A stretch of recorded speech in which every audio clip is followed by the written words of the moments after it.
Hello guys, welcome to my channel again, and this is Gundam channel. Today we will unbox this Gundam. This is the grandfather of all. So, kung nakikita nyo, this is the RX-78-2 Gundam.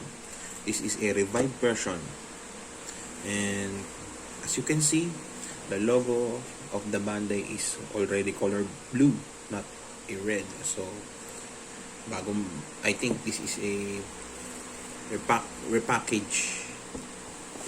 So yun lang, ma-share ko lang. So welcome to my channel. If you are new here, please like and subscribe into my channel for updates. And yeah, this is my logo. Okay, so I'm planning to sell this. We're just gonna open this, and I'll just going to show to you the content of the Gundam inside. So first, the box. This is the side. This is the position of this is the if you want to post this Gundam, this is the post that you can use it. And the gimmicks on the other side, that's the RX-72, the gun cannon, and the gun tank. This is a pretty cheap Gundam, a gun block kit. So this is the content. I'm not gonna open this plastic, so I'll just gonna show it to you guys. This is the polycap. By the way, it has 2 bags only, and it has, I think it has 4 runners only. So this is a brand new kit. I mean, this is it has a 5 runners including the beam saber. So it has a polycap.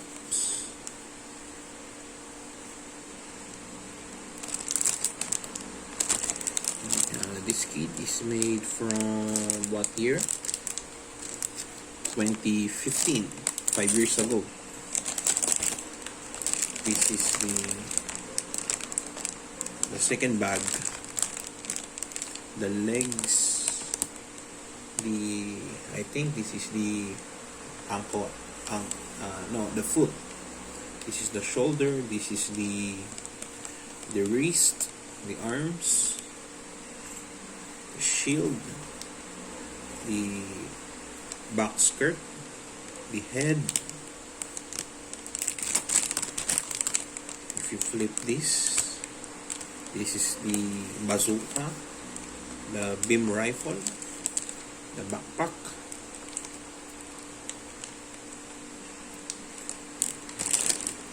So this is the manual.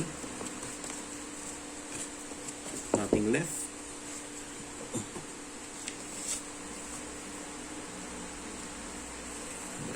This is the revived version.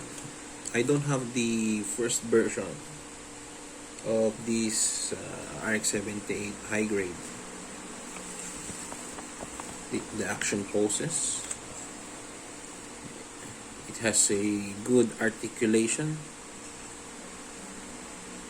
as you can see. Soon, I think I'll gonna buy the Zaku 2 Charge as double, a revived version. So this is the inclusion of the runners inside the box. It's just a 1, 2, 3, 4, 5 runners. There's no leftovers. You just gonna use it all. So this is the construction.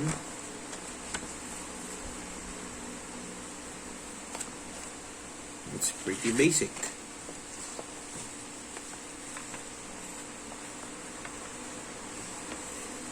So just giving you idea if you want to buy this kit.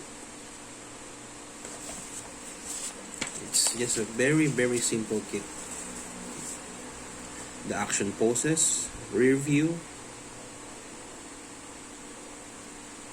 Okay, this is the, if you want to paint it, this is the color guide.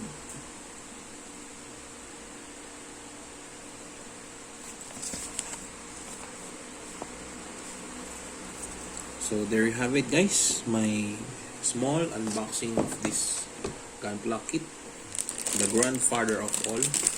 This is the RX-78-2 Gundam. This is a I think this is a very good kit. So there you have it, guys.